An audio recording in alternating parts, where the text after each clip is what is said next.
scattering of other states that have. Colorado has a distillery. Indiana now has a distillery. Now there's 3 good reasons why Kentucky is so proud. Keep following me, please. First reason is corn. In order to be called bourbon, it has to have at least 51% corn in its mash mix. Now we have 5 different mash bills. Mash bill is basically like a recipe to a cook. We don't know what the exact ingredients of our mash bills are. However, the rule of thumb is we're about 70% corn, about 20% rye for flavor, and about 10% malted barley for the enzyme action that kickstarts the fermentation process. Let's go in here under the canopy. We're going to talk about grain load in a minute. Last year's corn crop. Because obviously we're only one distillery using that quantity of corn. Farmers couldn't keep up with us. Our corn all comes from Kentucky and southern Indiana.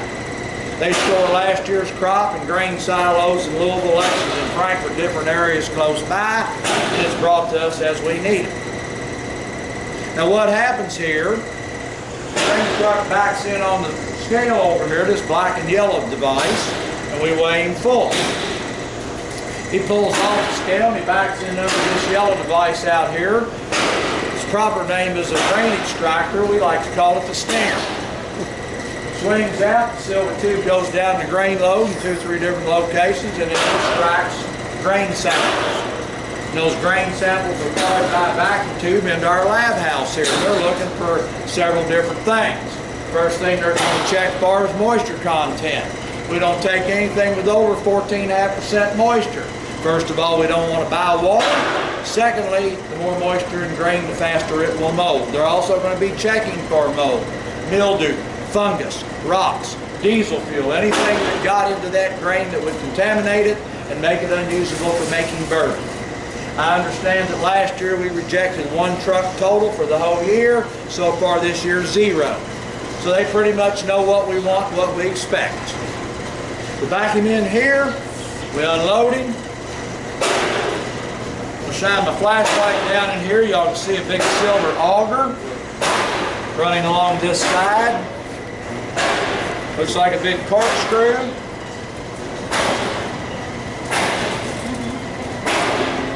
While he's unloading, that auger is turning and it's carrying the grain in through that wall where it goes into the grain storage and the hammer mill. We're going to go there in a few minutes and talk about that.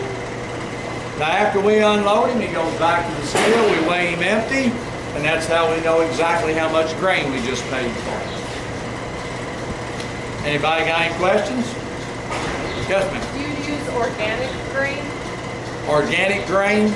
Like non-GMO? Yes. And by the way, and speaking of corn, we use number 2 field corn, plain old number 2 field corn, because our yeast couldn't care less what kind of corn it's eating the sugar to produce alcohol.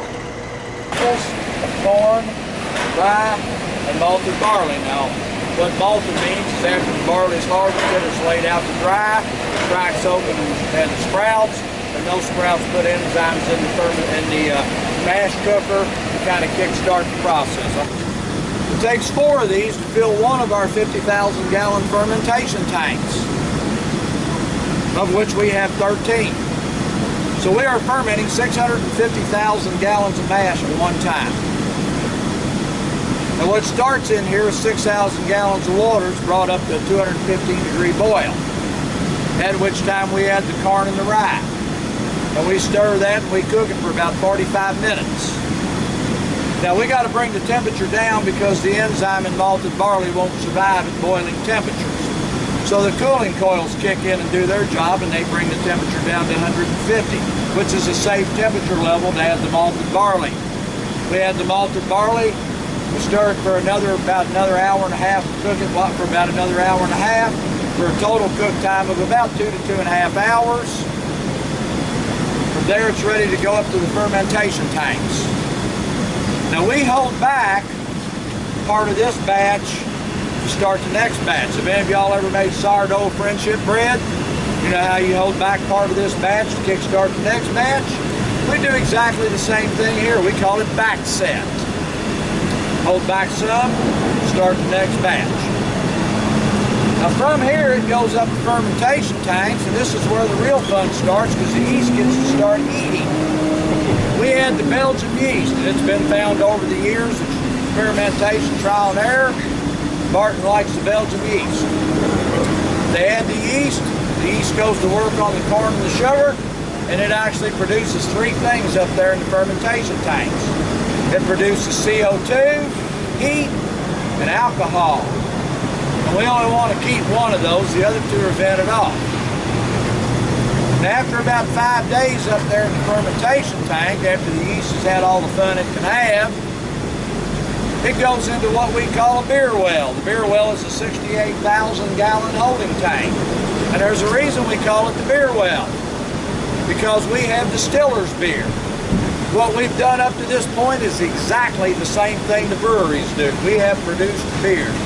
Now, it's not the kind of beer you're going to sit over on our patio on a hot Kentucky July day and enjoy. It's going to be a flat, sour beer, like a beer that you set out on the counter for 2 days and then went back and took a drink of it. Ooh, that's flat, that's sour. It is nevertheless beer. From the beer well, it goes into the still, and that's where the process changes. We're no longer making beer, we're about to distill alcohol for making bourbon. Now I'm going to talk about our stills. The back here on this side are some old stills that we don't use anymore. Barton used to make vodka and gin here, but about 30 years ago, it was decided that they would make that somewhere else, and we would concentrate on what Kentucky's famous for, and that's bourbon. Now these are called column stills for obvious reasons, because they're tall in the column. Y'all probably seen the old-time movies with the moonshiner up in the woods with his little pot still. Pot stills have got one big disadvantage. You can only use them one time, make one batch, you got to shut them down and clean them. This is the column still we're currently using. 6 feet in diameter and 55 feet tall. That's 5.5 stories. The column still has got a great advantage over the pot still. This still runs 24 hours a day for 5.5 days before it has to be shut down and cleaned. I'll talk about the cleaning process here in a minute. Now y'all notice all the little doors, number 0, 1, 2, the little oval doors, well they go all the way up to door 26. Inside each one of those little doors is a plate. Up through 18, they're stainless steel. The 19 to 26 are copper, and I'm going to talk about the copper here in just a minute. The plates are the full 6-foot diameter of the still. Each of the plates has got 2,350 little holes about the size of my thumbnail in them. Now what's going on up here, up there at plate 18, at the rate of 13 gallons every 4 seconds, I'll save you the trouble of getting your calculators out. That's 12,000 gallons an hour, or 288,000 gallons a day that's being pumped into the still at plate 18. And what's going on is it's traveling across plate 18, across all those little holes, to the far side of plate 18 where it's going to drop down through a dump hole down to plate 17. And it's going to travel back across all the little holes in plate 17, and it's going to drop down to plate 16 and back across, back and forth in a zigzag pattern all the way to the bottom. So while this is going on, the boiler house is pumping into here 215-degree heat, steam, at 100 pounds of pressure. And that vapor, that steam vapor, is rising up through all the little holes in all those plates, while that distiller's beer is running across it. And what it's doing is boiling the alcohol out of that distiller's beer. Because alcohol boils at 174 degrees Fahrenheit. So our 215-degree steam is not going to have any problem boiling the alcohol out of that distiller's beer. Now after it boils out and it rises, it goes above plate 18 and it hits the copper. The copper is what we call the rectifying section of our still. It's the cleaner. Copper is a natural magnet. All the contaminants in that vapor are going to stick to those copper plates, cleansing the vapor.